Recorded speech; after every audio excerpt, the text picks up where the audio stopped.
The letter arrived on a Tuesday afternoon, certified mail with the logo of Ridgemont Estates Homeowners Association emblazoned across the envelope. And I knew before opening it that my life was about to get complicated. I had inherited the house on Maple Grove Drive in Charlotte, North Carolina from my grandfather 6 months earlier. The place was a disaster, no doubt about it.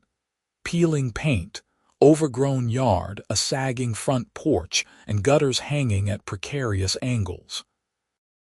But it was mine, and more importantly, it held every memory I had of summers spent with the man who raised me after my parents died. My name is Peter Jameson. I am 32 years old, and I work as an architectural historian, which made the irony of what was about to unfold even richer.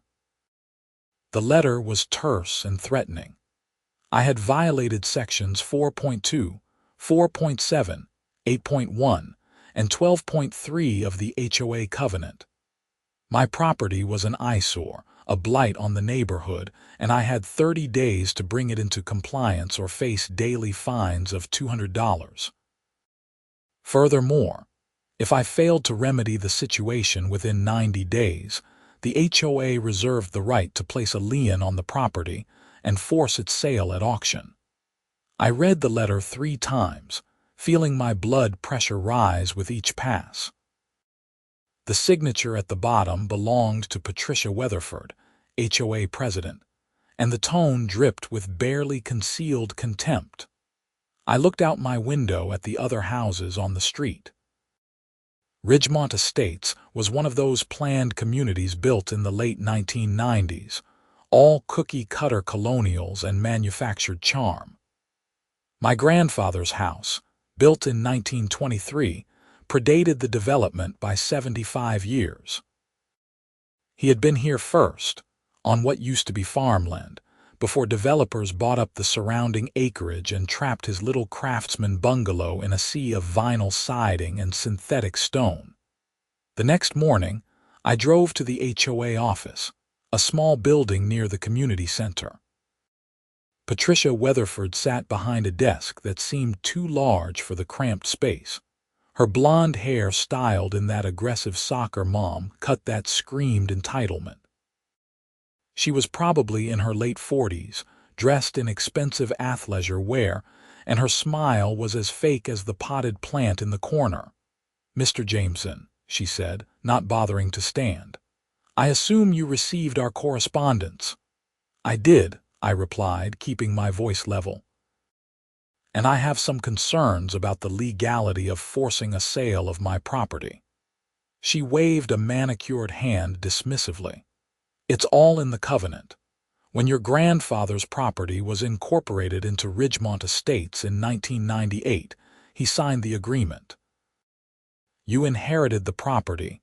You inherited the obligations. My grandfather was 83 years old when he signed that. I am not convinced he fully understood what he was agreeing to." Patricia's expression hardened. "That sounds like a personal problem, Mr. Jameson. The fact remains that your property is dragging down values for the entire neighborhood. Frankly, it's an embarrassment. Several neighbors have complained. I have been living here for 6 months. This is the first I am hearing about any of this. We gave you time to settle in. That time is over. You need to fix the property or sell it to someone who will." She leaned back in her chair, radiating smug satisfaction. "Honestly, given the condition, you might be better off just selling. I am sure we could find a buyer who would demolish that old shack and build something appropriate for the neighborhood." Something in my chest tightened. That shack is a historic Craftsman bungalow with original features that do not exist anymore. It has more character than every house in this development combined. Character does not pay the bills, Mr. Jameson, and it certainly does not maintain property values. You have your timeline. I suggest you use it wisely. I left the office furious but determined. That night, I pulled out my grandfather's old papers from the dusty filing cabinet in his office. Sure enough, There was the HOA covenant from 1998, signed in his shaky handwriting. The developers had surrounded him, turned his rural property into suburban sprawl, and convinced an old man to sign away his rights.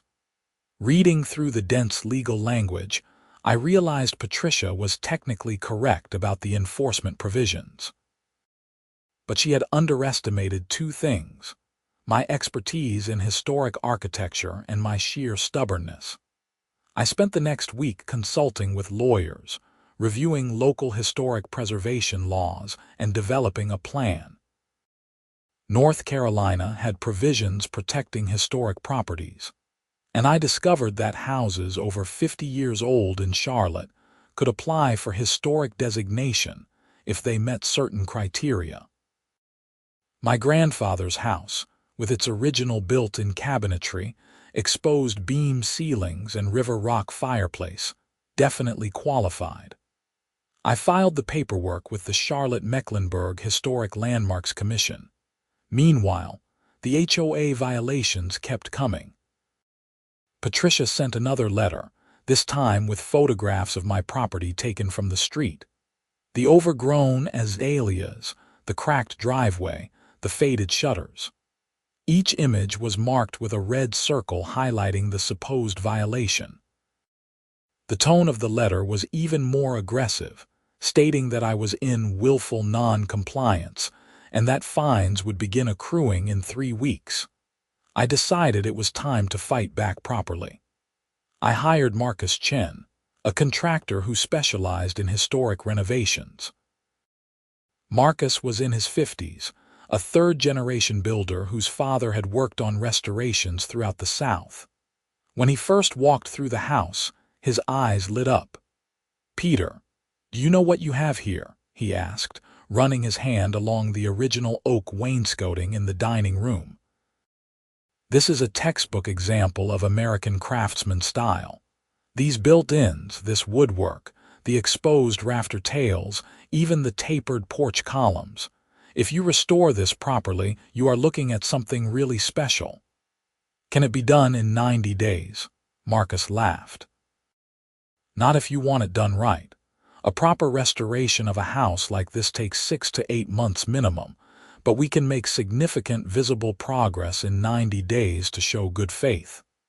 The HOA is not interested in good faith. They want me gone. Then we document everything. Permits, inspections, progress reports. We show that you are actively improving the property in a manner consistent with its historic character. That might buy you time, especially if the historic designation goes through. We started work the following Monday. Marcus brought in a crew of 4 skilled craftsmen who treated the house with the reverence it deserved. We began with structural issues. The foundation needed reinforcement, the roof required replacement, and the electrical system was a fire hazard. I took out a substantial loan, emptying my savings and borrowing against my future earnings. This was not just about the house anymore. It was about principle. Patricia Weatherford showed up unannounced 3 days into the renovation. I was in the front yard, helping Marcus's crew remove the overgrown bushes, when her white Lexus SUV pulled into my driveway. She emerged wearing oversized sunglasses and carrying a designer purse that probably cost more than my monthly salary. "Mr. Jameson, what is all this?" she demanded, gesturing at the construction dumpster and building materials. "Renovation," I said simply. "I am bringing the property into compliance. This is unacceptable. You cannot have a construction site in the middle of our neighborhood. The noise, the traffic, the mess." I have already received 5 complaints today alone. I have all the proper permits from the city. You wanted me to fix the property. That is what I am doing. Her face flushed red. "I wanted you to make it presentable, not turn it into a circus. This is going to take months. You were supposed to fix it in 30 days. With respect, Patricia, that was never realistic. You cannot properly renovate a 100-year-old house in 30 days. but I am making good faith efforts to improve the property in a historically appropriate manner." "Historically appropriate," she scoffed. "Nobody cares about history. They care about their property values. And this," she swept her arm to encompass the work site, "is making things worse, not better." Marcus appeared from inside the house, wiping his hands on a rag. "Madam, I am the licensed contractor on this job. Everything we are doing is up to code and properly permitted. If you have specific concerns, you are welcome to contact the city inspection office." Patricia turned her glare on Marcus. "I do not need to contact anyone. I am the HOA president, and I am telling you that this work is causing a disturbance to the neighborhood." "Then file a formal complaint with the city," Marcus replied calmly. "But we are not stopping work based on informal objections. We have a job to do." She stood there for a moment, clearly unaccustomed to being challenged, then spun on her heel and marched back to her SUV. As she drove away, Marcus turned to me with a slight grin. "You did not tell me the HOA president was a piece of work. I was hoping she would be reasonable." "People like that are never reasonable. They are about control. Your house threatens her perfect little kingdom, so she wants it gone. But we are going to give her something she cannot argue with." Over the next 6 weeks, the transformation was remarkable. We replaced the roof with period-appropriate cedar shakes. We repaired and repainted the exterior in historically accurate colors. A soft sage green with cream trim and burgundy accents. The Craftsman restored the original windows rather than replacing them with modern vinyl. We rebuilt the front porch, maintaining the original dimensions and column style. The river rock foundation was repointed. The overgrown yard was cleared and landscaped with native plants appropriate to the 1920s era. Inside, the work was even more meticulous. We refinished the original hardwood floors, revealing beautiful oak planks that had been hidden under decades of wear. The built-in cabinetry was restored, the wooden surfaces brought back to life with careful sanding and oiling. We updated the kitchen and bathrooms to modern standards, but did so in a way that respected the home's character, using period-appropriate fixtures and materials. The river rock fireplace was cleaned and repointed, and we discovered original tile work that had been covered by previous repairs. I documented everything obsessively. Photographs, receipts, permit approvals, inspection reports. I created a blog detailing the restoration process, explaining the historical significance of each element and the techniques being used to preserve them. The blog started attracting attention from architecture enthusiasts and historic preservation advocates. Patricia, meanwhile, ramped up her campaign against me. The daily fines started as threatened, $200 per day for non-compliance. I received certified letters every week, each more threatening than the last. She sent the HOA's lawyer, a sour-faced man named Gregory Pitts, to inform me that the association was preparing to file a lien against my property. I responded by sending them copies of my pending historic designation application and documentation of all the permitted work being performed. Then the harassment began in earnest. Someone filed a complaint with the city claiming I was operating without proper permits. The city inspector came out, reviewed all my documentation, and cleared me completely. Someone called the police claiming there was dangerous construction activity happening at odd hours. The officers arrived, looked around, and left after confirming we were working normal business hours and following all regulations. Patricia sent letters to my immediate neighbors encouraging them to file complaints about noise, dust, and traffic. Most of my neighbors ignored her. In fact, several of them stopped by to watch the progress and offer encouragement. Tom and Linda Peterson, An older couple who lived 2 doors down brought me coffee one morning. "We think what you are doing is wonderful," Linda said. "We have always loved your grandfather's house. It has real character, not like these cookie-cutter boxes." "Patricia is not going to let this go," Tom added. "She has been on the HOA board for 7 years, and she rules it like a dictator. If something does not fit her vision of what the neighborhood should look like, she tries to eliminate it." "Why does everyone let her get away with it?" Tom shrugged. "Most people do not want the hassle. It is easier to comply than to fight. Plus, she gets vicious if you cross her. She made life hell for the Hendersons when they wanted to plant a vegetable garden.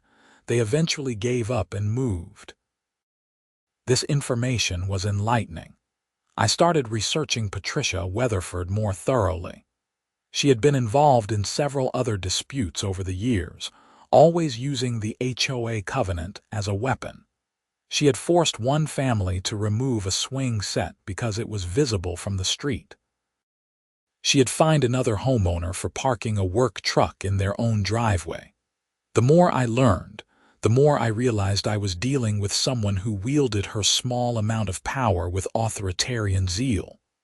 The 70-day mark arrived, and with it, another letter from the HOA. This one was from Gregory Pitts, the lawyer, formally notifying me that the association would be filing a lien on my property and moving forward with forced sale proceedings. The letter cited accumulated fines of $14,000 for non-compliance, plus legal fees. I responded through my own attorney, a sharp woman named Victoria Chen who specialized in property law. Victoria was Marcus's sister, and she had been following my situation with increasing interest. She filed a motion challenging the HOA's authority to fine me while I was actively engaged in permitted renovation work. She also notified them of the pending historic designation application, which, if approved, would provide significant legal protections for the property. The situation escalated quickly. The HOA board held an emergency meeting, which I was entitled to attend as a homeowner. The meeting was held in the community center on a Thursday evening, and when I arrived, the room was packed. Patricia sat at the head of a long table with 4 other board members, all of them looking uncomfortable. Behind me, the gallery was filled with about 30 residents, most of whom I recognized from the neighborhood. Patricia called the meeting to order with a sharp rap of her gavel. "We are here to discuss the ongoing violations at 2847 Maple Grove Drive, the property of Mr. Peter Jameson. Mr. Pitts, would you please summarize the situation?" The lawyer stood and launched into a recitation of my supposed violations, the accumulated fines, and the association's intent to force a sale. He made it sound like I was running a crack house rather than performing a historic restoration. When he finished, Patricia looked at me with barely concealed contempt. "Mr. Jameson, do you have anything to say before we proceed with the lien?" I stood up, holding a thick folder of documentation. "Yes, I do. First, I would like to submit evidence that I have been in continuous, good faith compliance with all city codes and regulations. I have obtained every required permit, passed every inspection, and maintained detailed records of the restoration work being performed on a historically significant property." I began laying out photographs showing the before and after progress. The board members leaned forward, looking at the images with what appeared to be genuine interest. Even Patricia seemed momentarily caught off guard by the quality of the work. "Second," I continued, "I would like to point out that the HOA covenant contains provisions for reasonable accommodation when improvements are being made to properties. The timelines demanded by President Weatherford were never realistic for the scope of work required. Third, I have applied for historic designation with the Charlotte-Mecklenburg Historic Landmarks Commission. If approved, State law will supersede certain HOA restrictions regarding the property's appearance and maintenance. Gregory Pitts interrupted. The covenant clearly states that you cannot simply ignore violations while performing unauthorized renovations. The renovations are not unauthorized. Everything has been properly permitted by the city. What the HOA is attempting to do is force me to abandon a historically appropriate restoration in favor of a quick cosmetic fix that would actually damage the property's integrity. That is not in anyone's best interest. One of the other board members, a middle-aged man named Robert Sullivan, spoke up. Patricia, I have driven by the Jameson property several times in the past few weeks. I have to say, the work looks exceptional. It is not an eyesore anymore. It is actually becoming quite attractive. Patricia shot him a venomous look. The issue is not whether it looks good eventually, Robert. The issue is compliance with the covenant. We cannot have homeowners simply ignoring our directives. But he is not ignoring anything, Robert persisted. He is actively improving the property. Is not that what we want? Another board member, a woman named Susan Torres, nodded. I agree with Robert. This seems like an overreach. The house is clearly being improved. Why are we threatening to force a sale? Patricia's face reddened. Because we have rules. If we do not enforce them consistently, the entire covenant becomes meaningless. Mr. Jameson's grandfather let this property deteriorate for years. We cannot reward that negligence. My grandfather was 91 years old and in declining health, I said quietly. He did the best he could. And he was here long before this development existed. He should never have been pressured into signing your covenant in the first place. That is irrelevant, Patricia snapped. He did sign it. You inherited the obligation. An older woman in the gallery stood up. I recognized her as Margaret Reynolds, a retired teacher who lived on the opposite end of the neighborhood. Patricia, I have lived in Ridgemont Estate since it was built. I remember when they pressured Mr. Jameson's grandfather into joining the HOA. He did not want to. They told him that if he did not sign, they would make his life difficult. This young man is trying to honor his grandfather's memory by restoring a beautiful historic home. Why are you so determined to destroy that? Several people in the gallery murmured agreement. Patricia looked furious at the loss of control over the meeting. Mrs. Reynolds, you are out of order. Only board members may speak. Actually, I interjected, the bylaws allow any homeowner in good standing to address the board during open session, and despite your claims, I am in good standing. I have paid all legitimate HOA dues. The only issue is the contested fines for violations that I contend are not valid given the ongoing permitted renovation work. Patricia stood up abruptly. This meeting is over. The board will take the matter under advisement and vote next week on whether to proceed with the lien.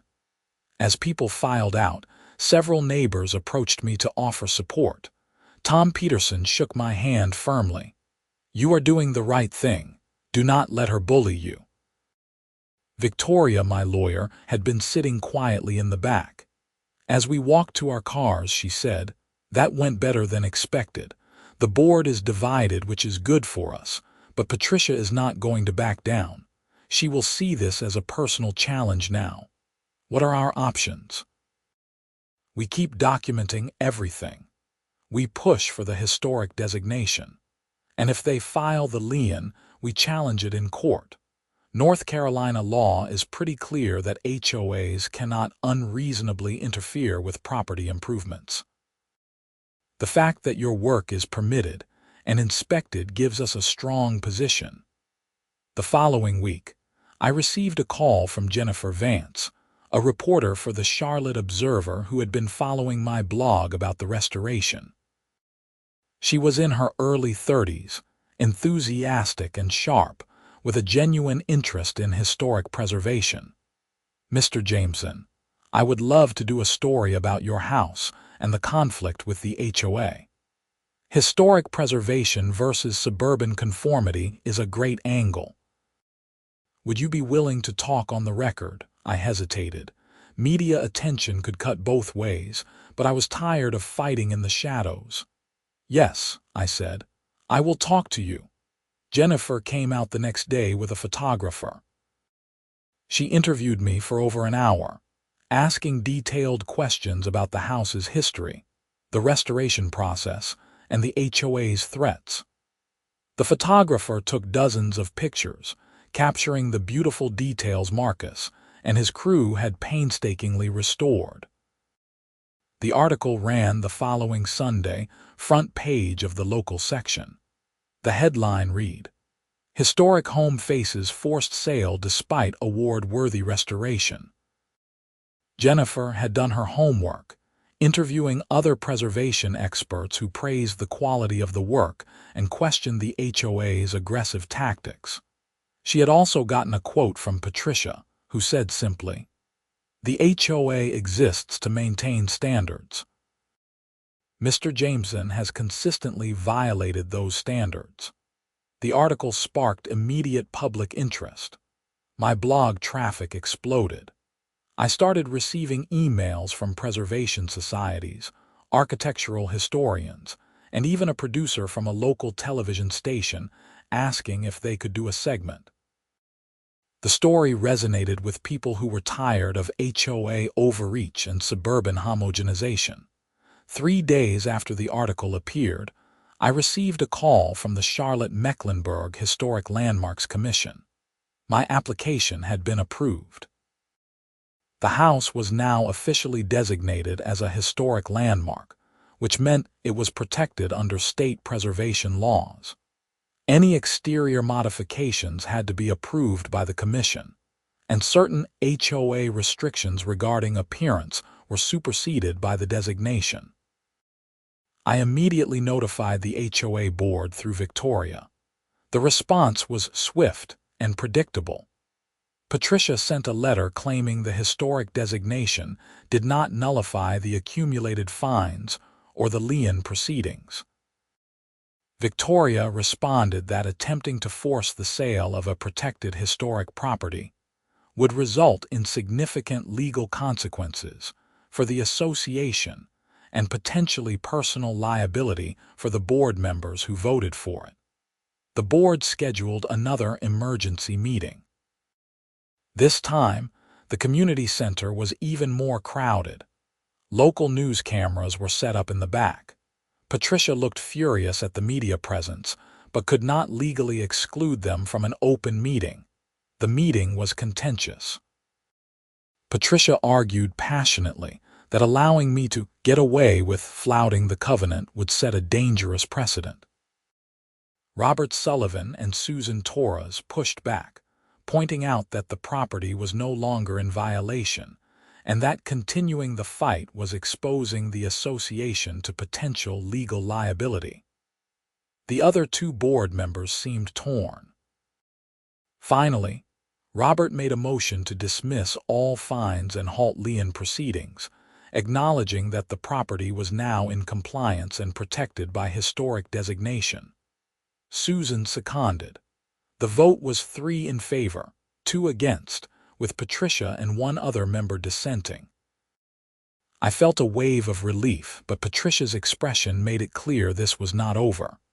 As the meeting adjourned, she approached me, her voice low and venomous. "You think you have won, but you have not. I will find another way. There are other violations, other rules. I will make your life in this neighborhood miserable." "Or," I replied calmly, "you could accept that diversity makes a community stronger. My house does not hurt you. It helps everyone by preserving history." "I do not care about history. I care about property values and maintaining standards. Your house represents chaos, and I will not tolerate chaos." She walked away, and I realized I was dealing with someone for whom this had become pathological. But for the moment, the immediate threat was neutralized. The restoration continued. With the HOA pressure off, Marcus and I focused on perfecting every detail. We were approaching the 6-month mark, and the house was nearly complete.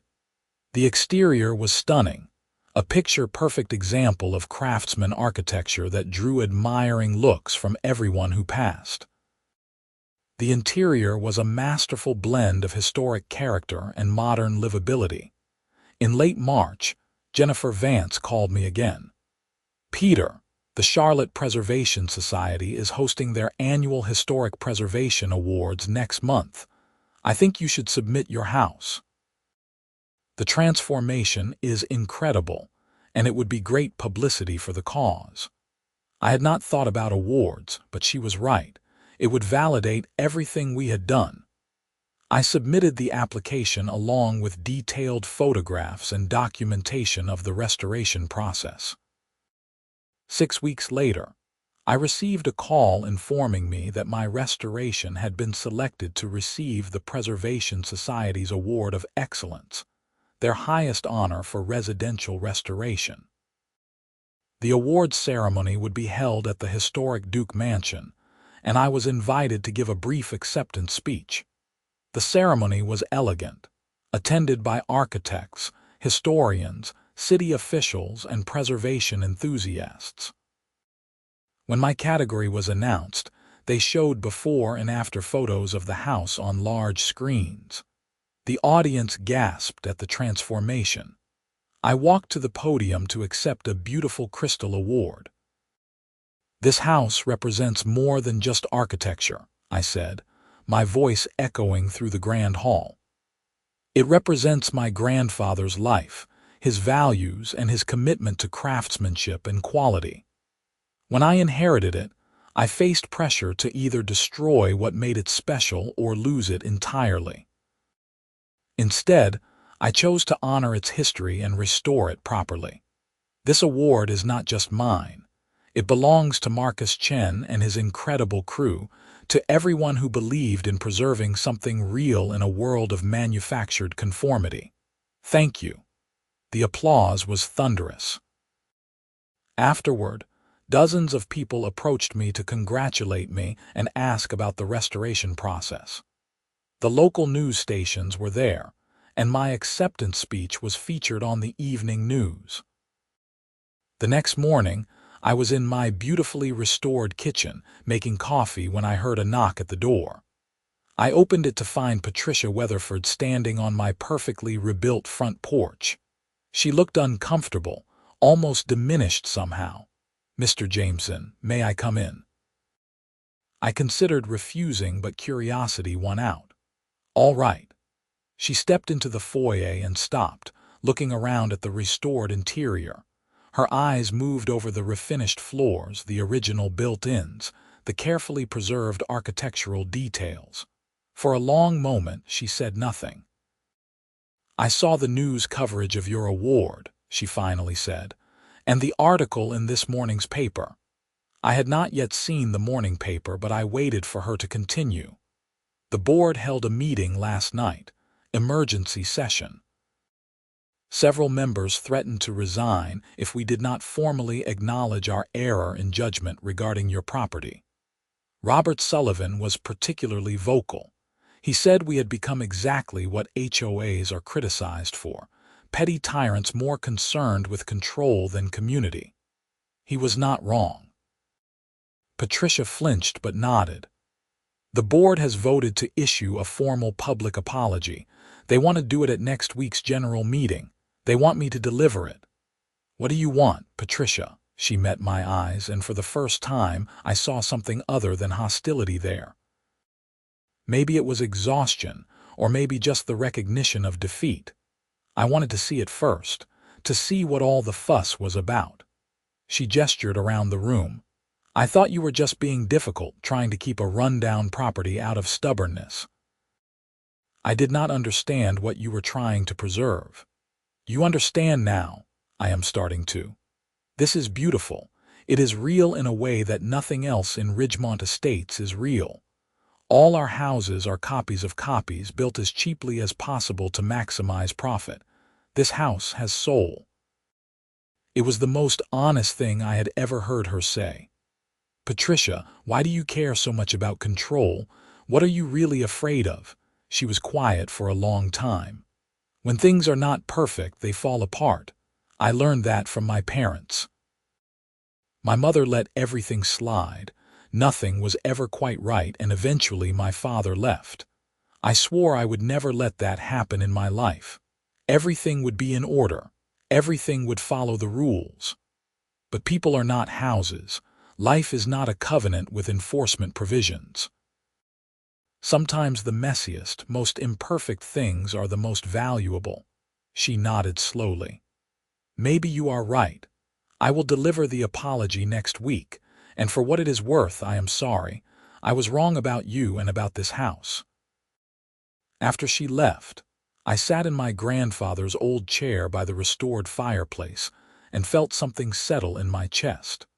The fight was over, and I had won not just the battle but maybe changed a few minds along the way.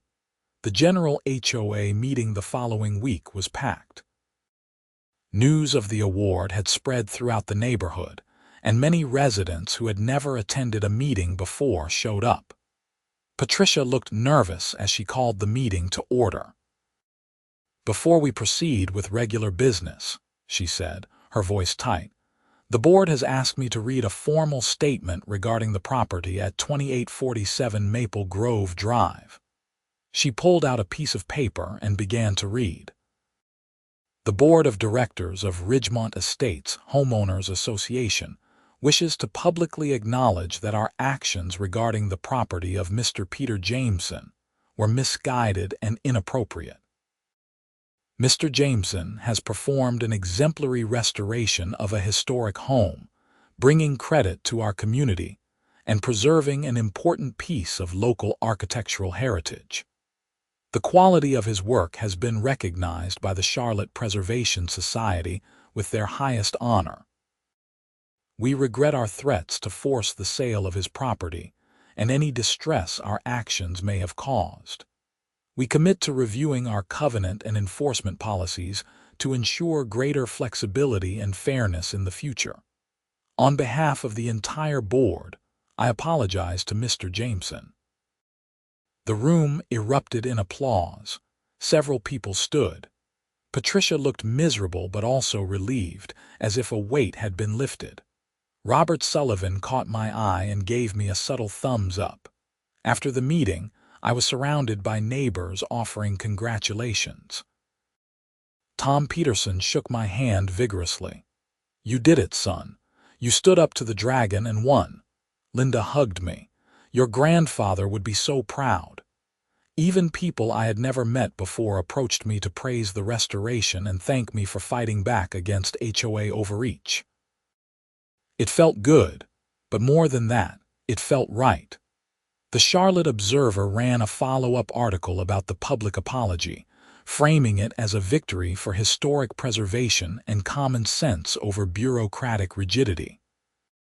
Jennifer Vance interviewed several board members and neighbors, painting a picture of a community grappling with questions about conformity, diversity, and what makes a neighborhood valuable.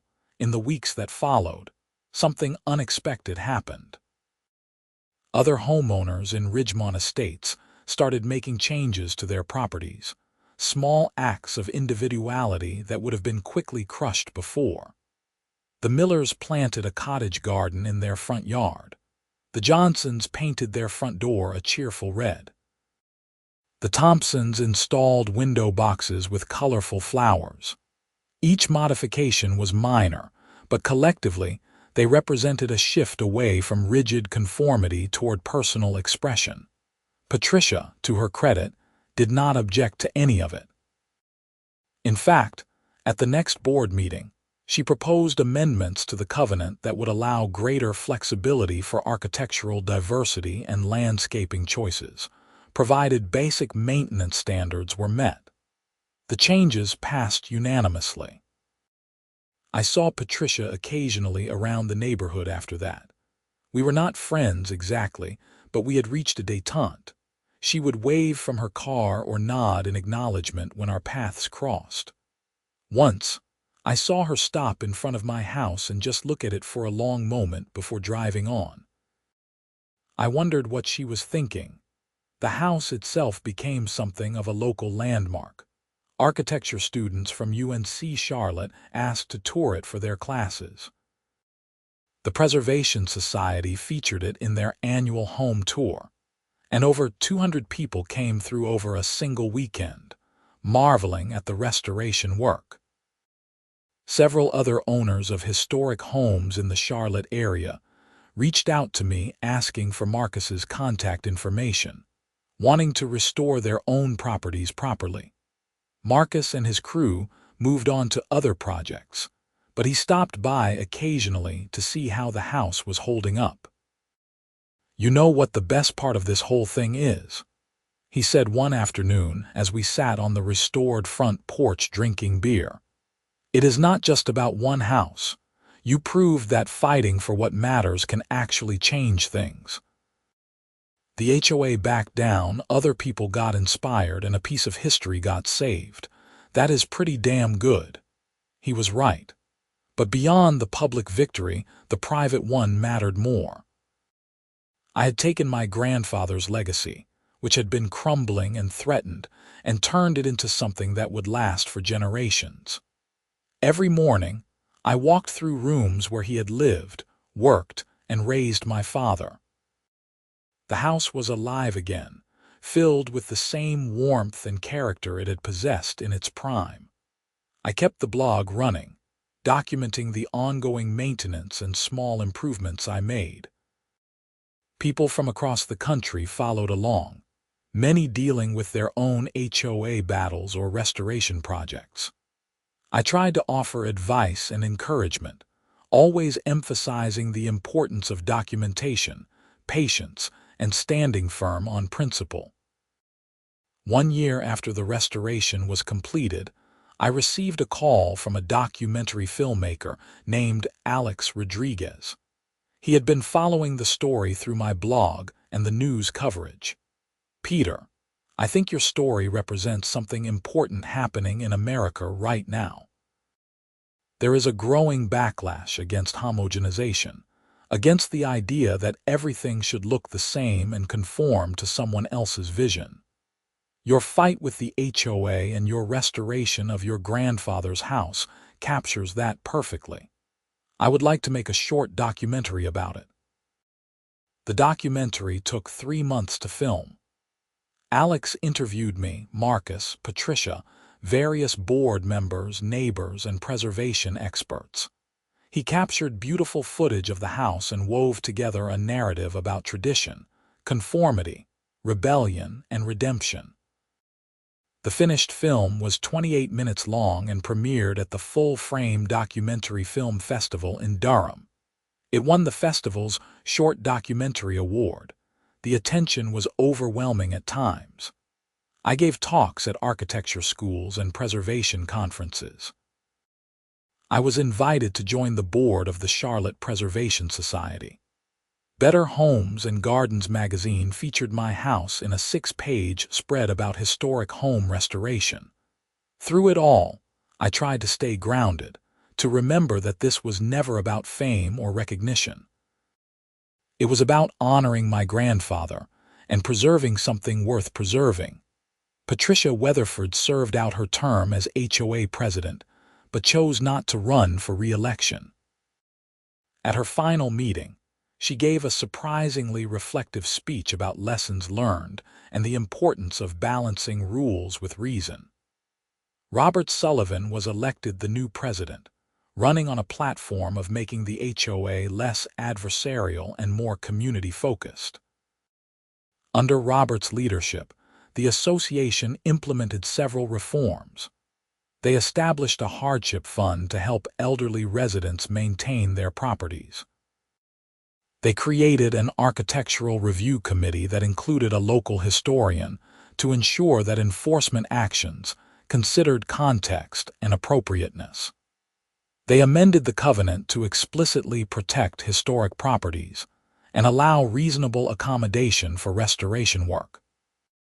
The changes transformed the culture of Ridgemont Estates from one of fear and compliance to something more collaborative and humane. I ran into Patricia at the grocery store about 18 months after everything had ended.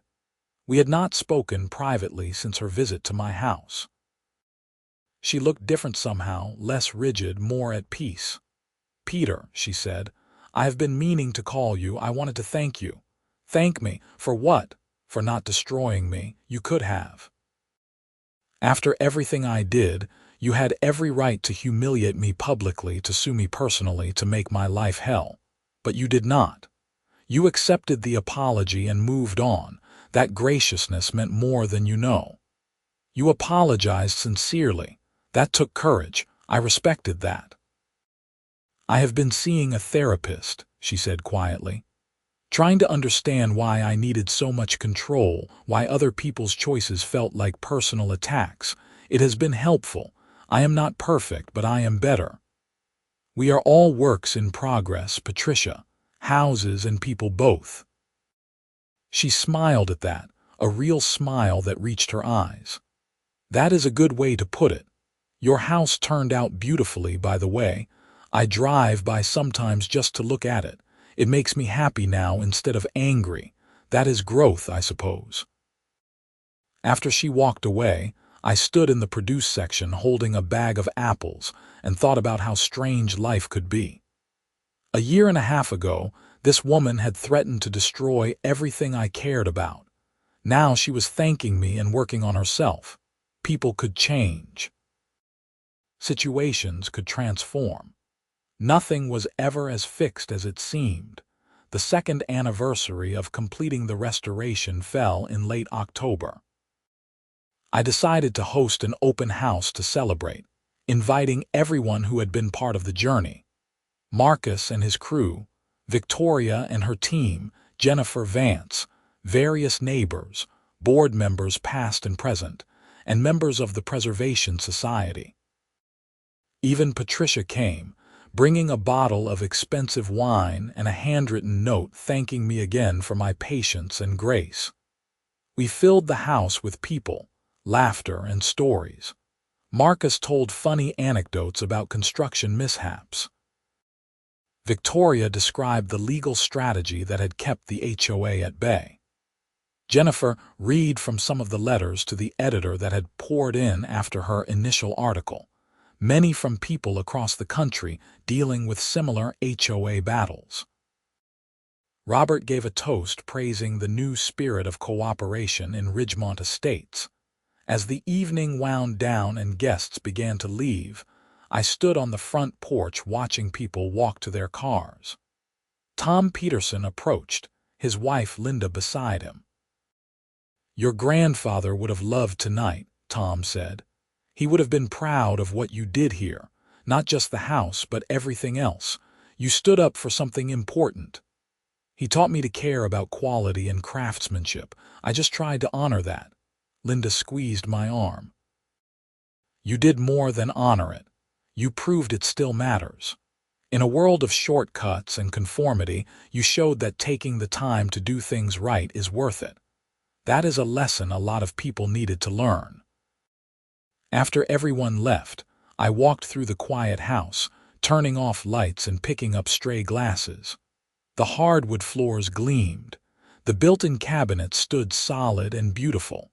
The river rock fireplace radiated warmth. Every surface, every detail represented hours of careful work, dedication to craft, and respect for history. I sat in the living room, in the same chair where my grandfather used to sit and tell me stories about the old days, about building the house with his father in 1923, about raising his family here, about the values of hard work and integrity. The house around me felt alive, breathing, full of memories and promise. My phone buzzed with a text from Marcus. "Proud of you, brother. You fought the good fight and won. That house is your legacy now, just like it was your grandfather's. Take care of it." I smiled and replied, "Always." "Thank you for everything." Another text came in, this one from Jennifer. Great party tonight. I am pitching a follow-up story about the ripple effects of your restoration, how it changed the HOA and inspired other preservation projects. Interested? Absolutely, I typed back. Let's talk this week. The media attention had been unexpected but welcome. It amplified the message that historic preservation mattered, that standing up to institutional overreach was possible, and that communities were better when they valued diversity over conformity. If my experience could help others facing similar battles, then all the stress and struggle had been worth it. Over the following months, I stayed active in the preservation community. I joined committees, advised other homeowners, and worked with the city on updating historic protection ordinances. Marcus and I partnered on several other restoration projects, each one reinforcing the lessons we had learned. That quality takes time, that history has value, and that fighting for what matters can change the world in small but significant ways. The HOA continued its transformation under Robert's leadership. They established a community garden on unused common land. They organized neighborhood events that brought people together rather than policing them. They created a mentorship program connecting younger families with longtime residents. Slowly, but surely, Ridgemont Estates evolved from a place defined by rules and restrictions to a genuine community defined by relationships and mutual support. Patricia remained involved in neighborhood activities, but in a different capacity. She volunteered at the community garden, helped organize social events, and even joined the city's Historic Preservation Commission, using her organizational skills for constructive rather than destructive purposes. When I saw her at meetings or events, we would chat cordially about various projects and initiatives. The hostility had evaporated, replaced by mutual respect and occasionally even collaboration. The house itself continued to attract attention. A national architecture magazine featured it in an article about the Craftsman revival movement. A publisher approached me about writing a book detailing the restoration process and the broader themes of preservation and community. I spent evenings and weekends working on the manuscript, trying to capture not just the technical aspects of the renovation, but the emotional and philosophical dimensions of the fight to save something meaningful. Marcus read the early chapters and offered feedback. "You are not just writing about a house," he said.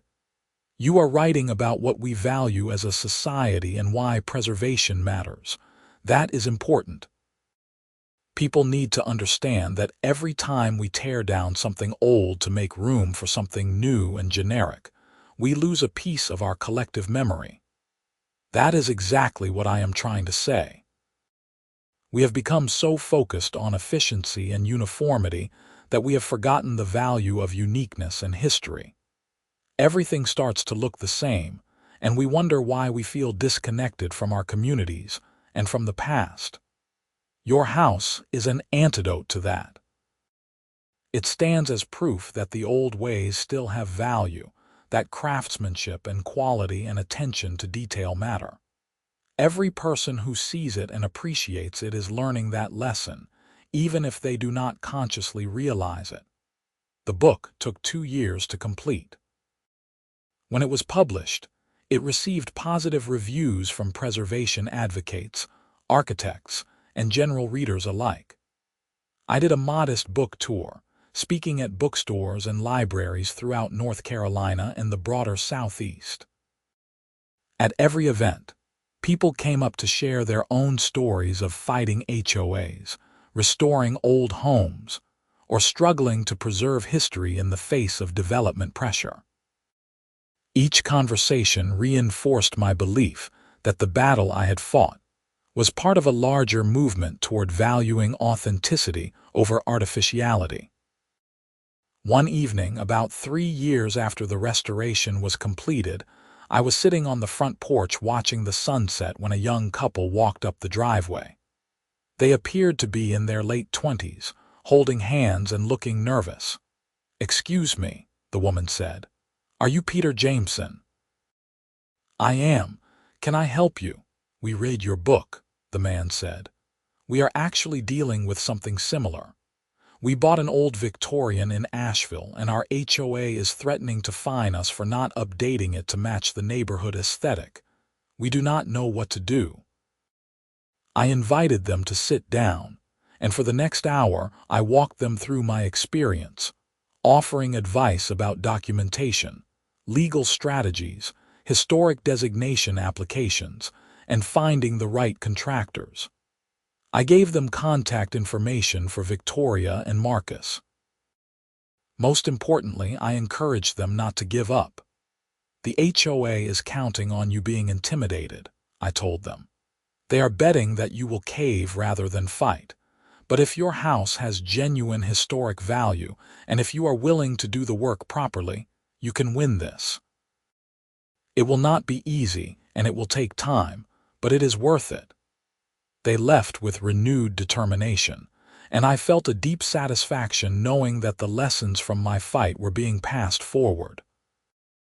This was the real victory, not just saving one house, but inspiring others to do the same, creating a ripple effect that would preserve dozens or even hundreds of historic properties that might otherwise be lost.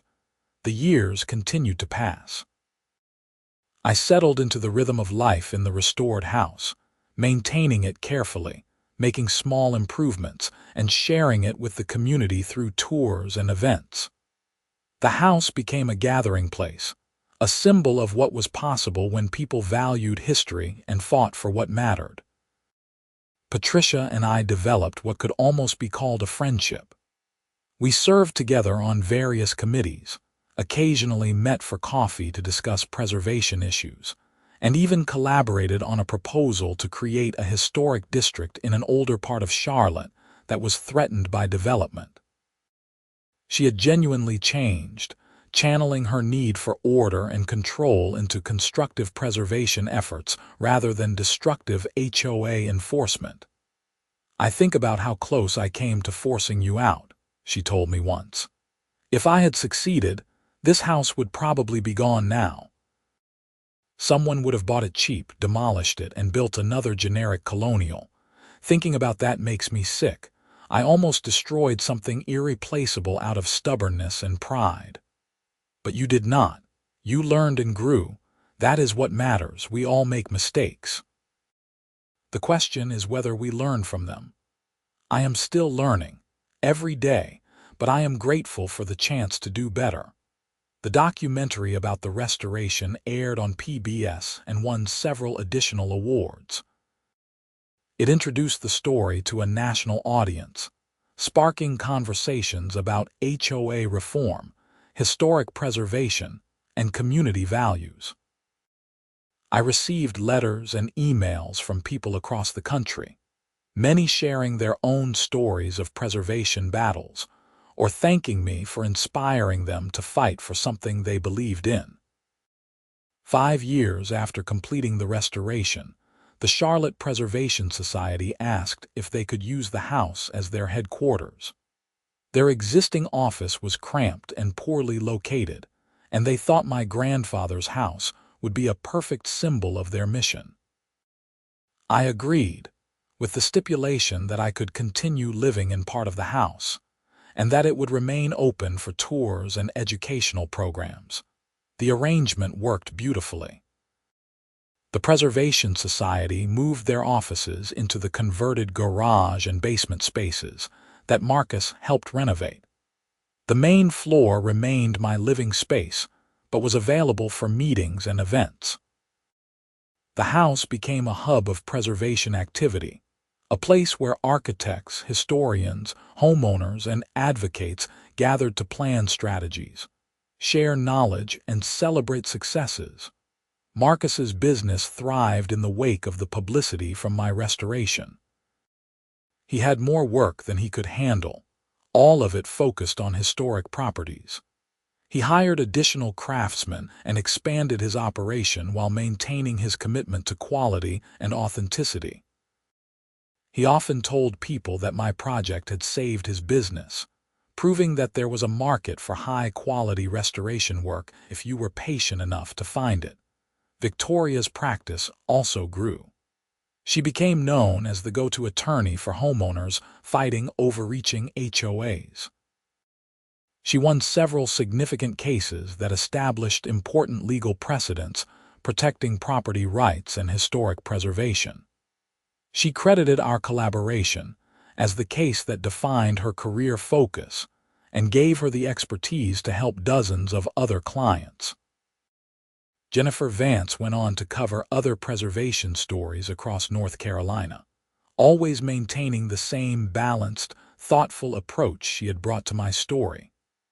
We stayed in touch, and she often consulted me when working on new articles about historic properties or HOA conflicts. Her reporting helped shine a light on both successful preservation efforts and threatened properties, mobilizing public support for protective legislation. The Ridgemont Estates HOA, under Robert's continued leadership, became a model for how community associations could function without being oppressive. Other HOAs in the Charlotte area studied their reformed policies and implemented similar changes.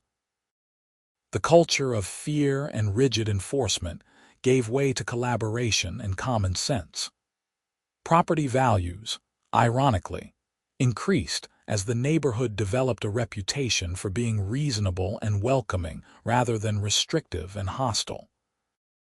I continued to maintain the house with religious devotion, touching up paint, refinishing floors, tending the period-appropriate landscaping, and addressing small issues before they became large problems. Every act of maintenance felt like a continuation of my grandfather's legacy, a way of honoring the values he had instilled in me. The house was not just a building, it was a living connection to the past and a bridge to the future. On the 10th anniversary of inheriting the house, I organized a major celebration.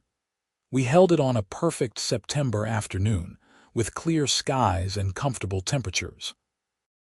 The guest list included everyone who had been part of the journey.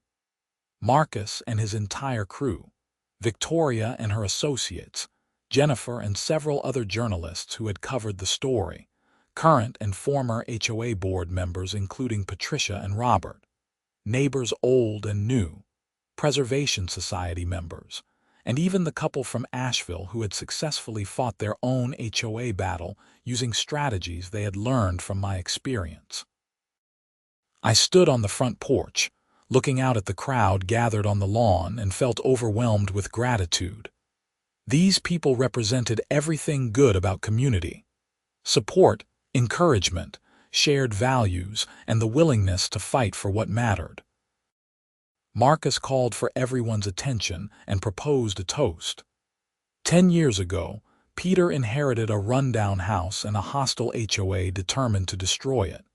Today, we stand before a masterpiece of historic preservation and a community transformed. Peter did not just save a house. He proved that standing up for what you believe in can change the world.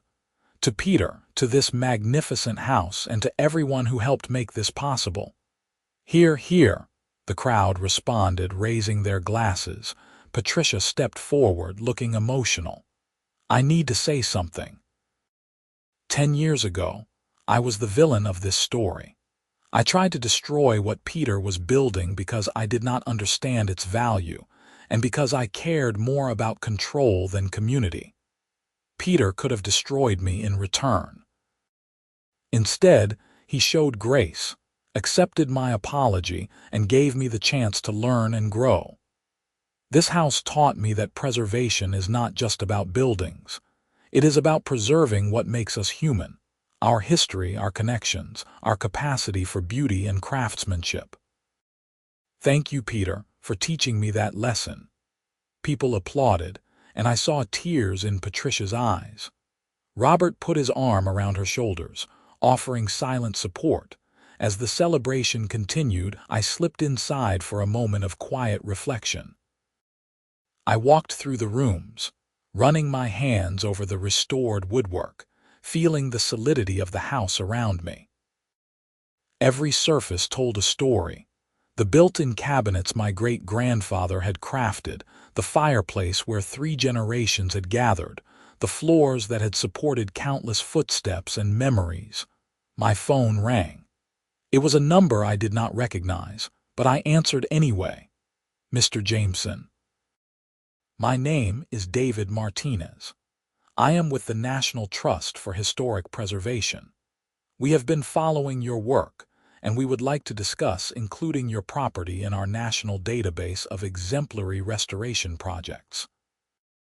We think your story could inspire preservation efforts across the country. I smiled. I would be honored. When would you like to talk? As I hung up and returned to the party, I thought about how far we had all come.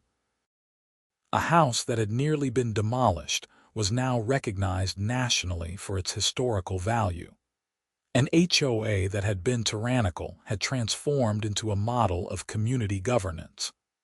A woman who had been consumed by the need for control had found peace and purpose in preservation. A neighborhood that had been defined by conformity had learned to value diversity and history. The restoration had never been just about saving a building. It had been about proving that fighting for what matters can change not just your own life, but the lives of everyone around you. It had been about demonstrating that history has value, that craftsmanship deserves respect, and that standing up to bullies and bureaucrats is not only possible but necessary.